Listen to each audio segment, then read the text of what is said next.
You know, that it was just it was kind of awkward at times when I've never been in those shootouts where you give them 2 touchdowns.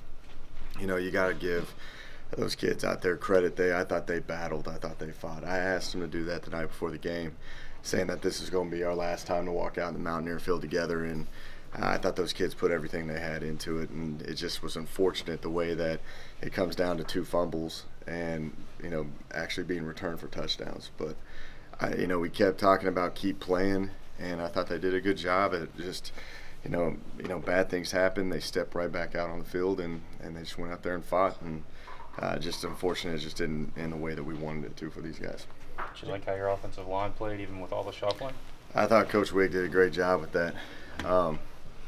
We don't have much depth to begin with. You guys know that. And when you have 2 go down, the shuffling began. You know, you started Colt McKivitz off at right guard, which I thought was a really good switch for us in terms of I thought it got the run game going early.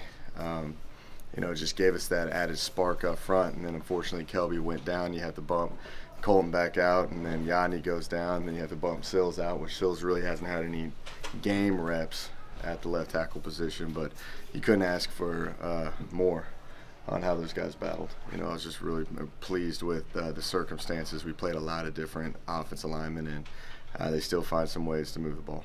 Jake, did you already have your 4th down when you're going to go for it's kind of mapped out as part of the game plan? Yeah, we did. You know, we did a lot of studies and a lot of talks about, you know, the way that we thought that we could keep them off the field and sustain our drives was to go for it on 4th down really anytime that we crossed the 50.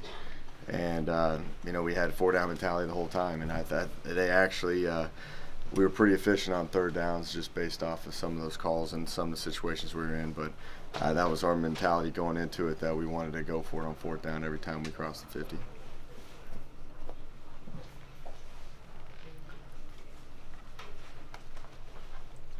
Brought the Wildcat back out once. Was that back there to do it again, or is that just more a special goal line thing after the success you had with it last year?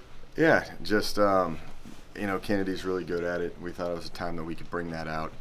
They were pretty stout when you got down there inside the 1-2 yard line, and it was just a good change up. They actually matched with Will, and we got a guy out of the box, which it played to our favor. So I thought that was just a good call, a good scheme that we had thought of just throughout the course of the week.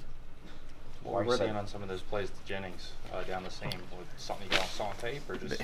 You know, they played a lot of different coverages to us, and when it got to the end of the game, it was they were playing man the entire time because, you know, the odds could be in your favor if we're off a little bit and if they can match you.